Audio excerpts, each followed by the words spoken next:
Greyfoot. There was once a king of England whose daughter was very famous. She was the most beautiful princess ever seen or heard of. But she had one great fault, namely, that she was haughty and proud. Of course she had many suitors, but all were refused, and as she possessed a sharp tongue, she moreover scorned them, giving nicknames to everyone who was bold enough to woo her. At that time there was a young prince in Denmark. The fame of her beauty had reached him, and he sent word, asking for her hand in marriage. The princess answered, however, that she would rather earn her bread by spinning all her life than marry such a poor and miserable prince. The messengers were obliged to return with this unfavorable response. The young prince had determined, however, that he would win her. He dispatched fresh messengers with letters, and sent her a gift consisting of 6 beautiful horses, white as milk, with pink muzzles, gold shoes, and scarlet rugs. Such horses had never been seen in England before, hence the king put in a good word for the Danish prince. He who could send such a gift of betrothal must by all means be considered her equal. But the beautiful princess ordered the grooms to cut off the manes and tails of the 6 steeds, to soil them with dirt, and turn them over to the messengers, whom she instructed to tell the prince that rather than be married to him would she sit in the street and sell earthenware. When the messengers returned, relating all that the princess had said and done, the Danish king became so incensed that he wanted to put to sea with all his ships and revenge this insult. His son asked him, however, to desist from any such action. He wished to attempt once more, by fair means. If he were unsuccessful, he would himself know how to take revenge. To this his father assented. The prince now built a ship, so beautiful and costly that its like had never been. The gunwale was artistically carved with all sorts of animals, deer, dragons, and lions were seen jumping about, and the stem and stern were richly gilded. The masts were mounted with gold, the sails made of silk, every second canvas being red, and the remainder white. This ship was manned with the handsomest lads in the country, and the prince gave them a letter to the King of England and his proud daughter, the princess, asking her to accept him, and receive the ship as his gift of betrothment. The gorgeous ship rapidly crossed the sea and stopped immediately outside of the royal palace. It commanded general attention, no one having seen such a magnificent vessel before. The couriers landed and delivered their message. Now the king used his best efforts to persuade his daughter, a suitor so wealthy and munificent, so true and devoted as this prince, certainly deserved a favorable answer. The princess graciously listened to his entreaties, feigning an intention to think the matter over until the next day. But at night she gave orders to sink the ship, and in the morning she told the couriers to return as best they could, that she would rather beg her food at the doors than call their poor fellow of a Danish prince her husband. The couriers returned to Denmark with this disdainful answer, and with the tidings of the fate of the king's ship, which was now, with its gilded masts and its silken sails, at the bottom of the sea. Upon hearing this, the king at once determined to man his fleet and take a bloody revenge. The prince dissuaded him, however, vowing solemnly that he would make the haughty princess repent the disdain with which she had treated him. Upon this he left Denmark quite alone, and reached England, no one knowing him.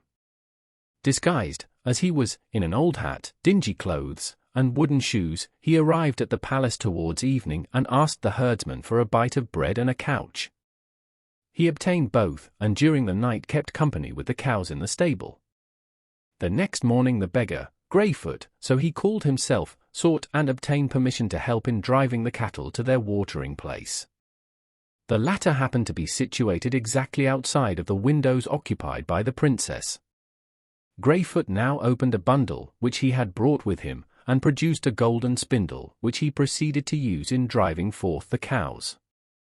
The princess, who was standing at one of the windows, saw the spindle, and taking at once a great fancy to it, she sent someone down to inquire whether the beggar were willing to sell it.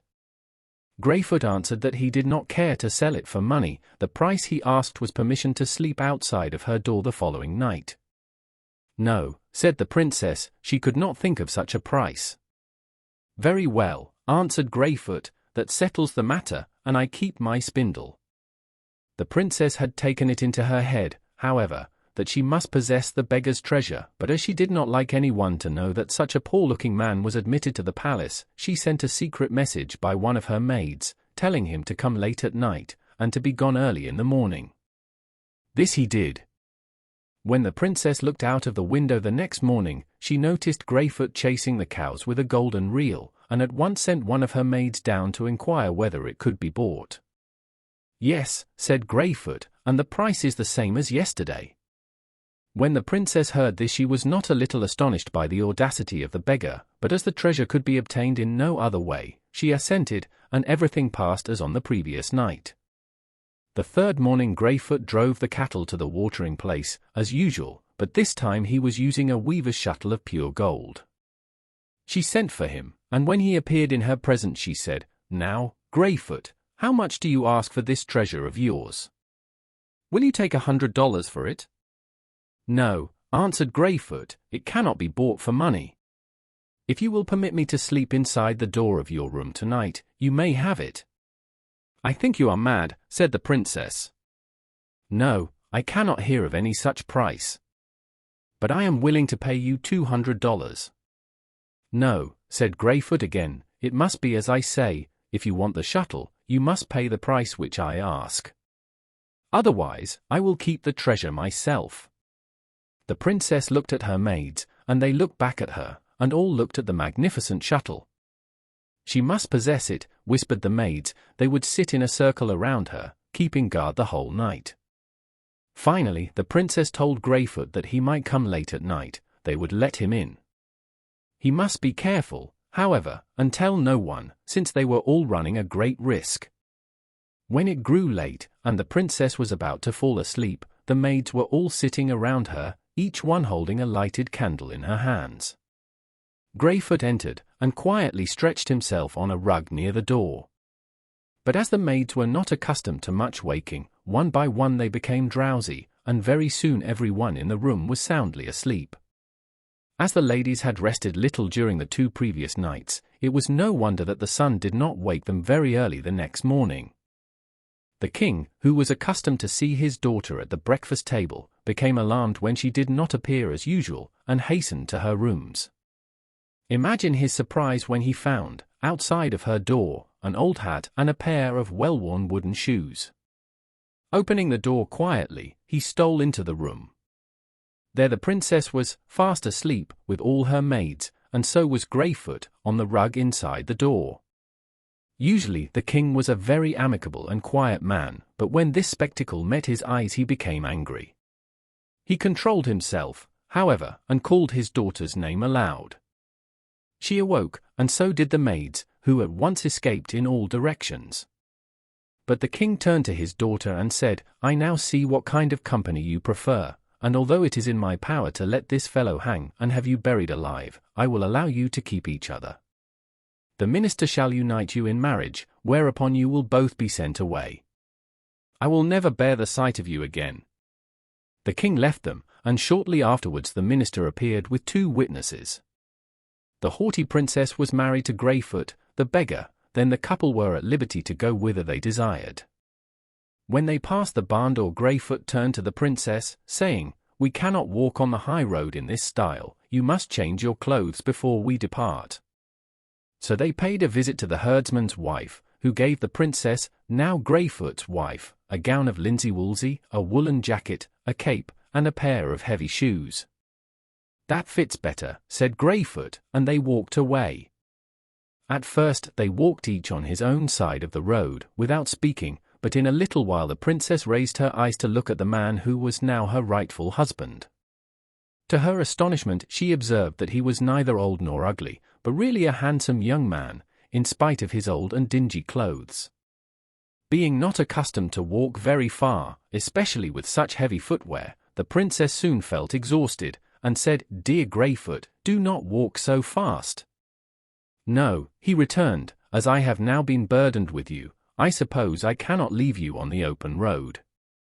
So he entered the next house and hired an old carriage, the bottom of which was covered with straw.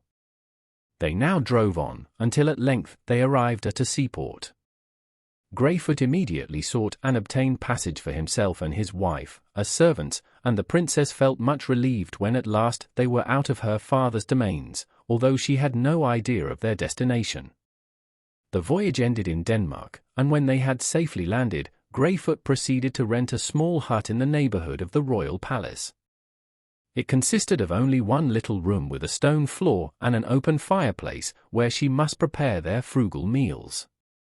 In a little while Greyfoot went out and returned with an old spinning wheel and a large bundle of tow, of the meanest quality. "While you work with this," he said, "I must try to find some occupation, as best I can. Neither of us can afford to be idle." Thus time passed slowly and quietly. Greyfoot had secured work at the palace as a woodcutter and returned every evening with a loaf of bread and a few pennies. His wife was spinning until her fingertips were scorched and her knees shaking under her. One evening Greyfoot brought home a wheelbarrow filled with earthenware. This he had bought on credit, he said, and she was in duty bound to go to town the next day and sell the things. She of course made no objections. The next day Greyfoot went to his work, as usual, and his wife set out for the town with her earthenware. But when she had just managed to sell a few of them, a troop of stately knights came galloping down the street. One of the horses became wild and rushed in among her articles, which went into 1,000 pieces under the heavy hoofs which trampled upon them.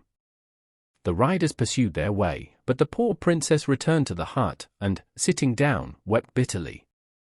In the evening, when Greyfoot returned, she told him of her misfortune. "Now we are utterly unfortunate," said he, "for I have no money with which to pay for these articles. You will now have to sew a wallet, go from door to door, and beg for victuals and pennies, until our debts have been paid." The princess did as he bid her, and was glad that her husband did not scold her for her ill fortune. She begged at every one's door, bringing home, at length, several pieces of bread and some pennies. "That will not bring us very far," said Greyfoot, when the princess had displayed the contents of the wallet. "I have now found a good place for you at the palace. They are preparing for a wedding, and tomorrow you are to lend a hand in the kitchen. Do your best and make yourself useful, maybe they will keep you and pay you good wages. Tomorrow you will obtain your meals and 20 pennies. The next morning, before Greyfoot's wife went away, her husband said, "Today I must stay at home. I have felt an illness coming upon me, so I will rest and try to get better." She burst into tears, and told him that when he was ill she could not think of leaving him. When he answered, however, that she was expected, and necessarily must go, she kissed him good-bye, hoping that he would soon feel better, and promising to return as speedily as possible. The haughty princess spent the whole day among the pots and pans in the royal kitchen. When she returned to the hut, Greyfoot told her that he felt better, and further related how an order had been issued announcing that the Prince of Denmark was to be married to a Russian princess. Her costly bridal gown had arrived, but the princess herself, having been detained by wind and waves, was unable to arrive in due time for the ceremony, and on the following day every girl and woman was to present herself at the palace and be measured. She who filled the measure would be selected as the bride's deputy. "And you," concluded Greyfoot, "you must put in an appearance. If you are fortunate, your wages may be sufficient for paying our debts." In the morning Greyfoot declared that he felt worse than on the day before, but would not keep her from going. She hesitated, but as he insisted, she threw her arms around him, kissed him, and left. The royal measurer was busy among the many women assembled in the courtyard, and it seemed impossible to find anyone who was the right measure. But when at length he reached Greyfoot's wife, he declared that she was the very person they wanted. Now she was taken into the palace, and attired in the gorgeous gown, the bridal veil, and a pair of exquisite slippers. When finally the crown was placed on her head, everyone declared that the real princess could hardly be prettier. In a little while a beautiful carriage drawn by 6 milk-white horses was seen at the door, and Greyfoot's wife was asked to enter. The prince was already seated in the carriage. She had never seen him, but remembered having heard of him in past days. They drove along the road until they came to Greyfoot's hut. Seeing already at a distance that it was a fire, the poor woman in the carriage uttered a piercing shriek, and cried, "My husband!" Save him, for heaven's sake! He was ill when I left him, and may not have escaped." The prince now spoke to her for the first time, and said, "If that ugly woodcutter is your husband, you had better leave him, he is no husband for you." But she answered, "He is my husband, and was always good and kind to me. How could I leave him?